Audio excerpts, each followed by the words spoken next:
আজকে আমাদের ঈদের দিন, কেননা আমাদের কথা তোমার মায়েরে সব খুলে বলছি।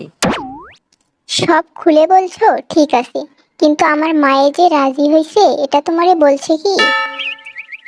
মানে কি বলছো এগুলা? আমি তোমার মায়েরে যেমনে বুঝায় বলছি, তোমার মায়ে তো সম্মতি দিছে, মানে উনি হাইসা দিছে। তাহলে এইটা কি সম্মতির লক্ষণ না? আমি তো সেটাই জানতাম। আমার মায়ে তো আমারে বলছিল আপনার সাথে আমার বিয়া। যখন আম্মা আমারে এ কথা বলছিল তখন থেকেই আপনারে আমার মনে জায়গা দিয়ে দিছি। কিন্তু আম্মা এখন বলতেছে কোনো বাড়িওয়ালার লগে আমার বিয়া দেব না, কোনো এক বরিশালের লগে আমার বিয়া দিব। কি বলতাছো এগুলা আবোল তাবোল? তুমি কি কোনো পোস্ট অফিস নাকি যে যার যেমন ইচ্ছা সিডি ফেলে যাবে? এই, আমার কি মনে হয় জানো, এইটা তোমার আপন মা না, এইটা তোমার সৎ মা। সৎ মা না হলে এমন সিদ্ধান্ত কেউ নিতে পারে? মাইনসে চিন্তা করে কিভাবে মেয়েরে বড় ঘরে পাঠানো যায়। আর তোমার মা ভাবতাছে লঞ্চে ভাইসা আসা বরিশাইল্লার সাথে তোমার বিয়ে দিবে। আমার কি মনে হয় জানো, তোমার মা হিংসা করে তোমার সাথে এমন করতেছে। আরে, আজকাল পশু পাখিরও লাইফ ইন্স্যুরেন্স আছে, আর তোমার মা তোমারে ভাসাইয়া দেওয়ানোর চিন্তা ভাবনা করতেছে। শোনো, তুমি তোমার মায়েরে বলবা, আম্মা, আমি সম্রাট ছাড়া অন্য কোনো ছেলেরে বিয়া করুম না।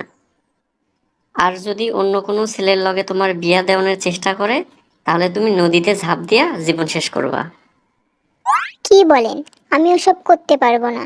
আমি পানিতে ডুবে মরতে পারবো না। আর নিজের জীবন নিজে শেষ করব, এমন মেয়ে আমি না।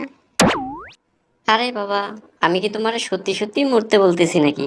মরবে তো আমার শত্রু, দরকার হইলে আমিই মইরা যাবো, তাও তুমি বাইসা থাকবা।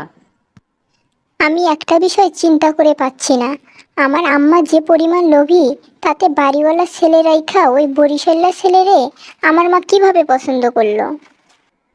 আমিও তো বুঝতে পারছি না তোমার মায়ের কি হয়েছে, তবে এটা বুঝতে পারছি তোমার মায়ের কিছু একটা হয়েছেই। আচ্ছা, এখন আমি কি করুম কও তো? আমি তো তোমারে মন থেকেই স্বামী ভাবতে শুরু করছিলাম। এখন মা যদি আমারে জোর কইরা বিয়া দিয়া দেয়? তুমি কোনো চিন্তা করো না, দেখি আমি কি করতে পারি। আমি এখনই তোমার মায়ের সাথে কথা কমু আমাগো বিষয় নিয়ে। তোমার মা কেন বরিশালার লগে তোমার বিয়া দিতে চাইতাছে? দেখো, কথা বইলা কোনো লাভ হয় কিনা। আমার তো মনে হয় আম্মা এটা কখনো মানবো না। যদি না মানে সমস্যা নাই তো, আমরা নিজেরাই বিয়া কইরা ফেলামু। একবার বিয়েটা হয়ে গেলে তোমার মায়ের আর কিছুই করার থাকবো না, মাইনা নিতে বাধ্য হইব। তাহলে আমি আমার ব্যাগপত্র গুছিয়ে রাইখা দেই, যদি বাসা থেকে পালাতেই হয়, কি কও? হ, এই কথাটা ভালো বলছো। আগে থেকে প্রস্তুতি নিয়ে রাখাটা ভালো। তোমার কাছে যা যা আছে, যেসব গয়নাগাটি টাকা পয়সা যা আছে, সব হাতের কাছেই রাখো। আচ্ছা, তাহলে আমি এখন যাই। আর কি হয় না হয় আমারে তাড়াতাড়ি জানাইও। আমি কিন্তু তোমার অপেক্ষায় থাকলাম।